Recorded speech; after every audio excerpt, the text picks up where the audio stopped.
ഇരുട്ടിന്റെ മറനീക്കി ചൂട്ടുകറ്റകൾ തെളിഞ്ഞു. കാവിന്റെ വാതിലുകൾ തുറന്ന് വാളും പരിചയും പുറത്തെഴുന്നള്ളി. സന്ധ്യമയങ്ങുന്നതോടെ ചെണ്ടപ്പുറത്തെ കോൽത്താളങ്ങൾ 4 ദിക്കിലും തെയ്യത്തിന്റെ പുറപ്പാടറിയിച്ചു. കാൽച്ചിലമ്പുകിലേക്ക് ദൈവവിളിയോടെ തെയ്യം പാഞ്ഞെത്തി മുടിയേറ്റി. കൂടെ വെളിച്ചപ്പാടുകൾ ഉറഞ്ഞു. കത്തിയേരിയുന്ന കുരുത്തോലകൾ മണക്കുന്ന കാവുകളിലേക്ക് നാടൊഴുകി.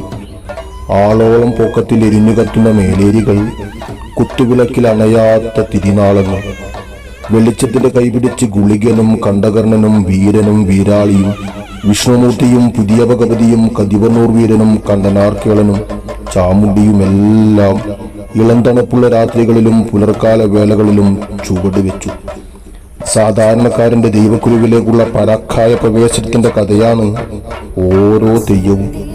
മണ്ണോട് ചേർന്ന് ജീവിച്ച, കാടറിഞ്ഞു വളർന്ന, പൊരുതി ജയിച്ച ചതികളിൽ മരിച്ചു വീണ തെയ്യങ്ങൾ മഞ്ഞക്കുറിയെറിഞ്ഞു അനുഗ്രഹിച്ചു. ഉത്തരമലബാറുകാർക്കിനി തെയ്യത്തിന്റെ പരിസമാപ്തിക്കാലം. കൊള്ളച്ചേരി ചാത്തമ്പള്ളി വിഷകണ്ഠം തെയ്യത്തിന്റെ വരവോടെ മിഴിതുറന്ന തെയ്യക്കാലത്തിന് വളപട്ടണം കളരിവാതുക്കൽ, നീലേശ്വരം മണ്ണമ്പുറത്ത് കാവു കലശം എന്നിവയോടെ ഈ വർഷത്തെ തെയ്യക്കാലത്തിന് മിഴിയടയും. രക്തവർണ്ണാങ്കിതമായ ആടയാഭരണങ്ങളോടെ ഉറഞ്ഞാടുന്ന തെയ്യക്കാലങ്ങൾക്കായി ഇനി അടുത്ത തുലാമ്പത്ത് വരെ കാത്തിരിക്കാം. നമുക്കെല്ലാവർക്കും നിറമിഴികളോ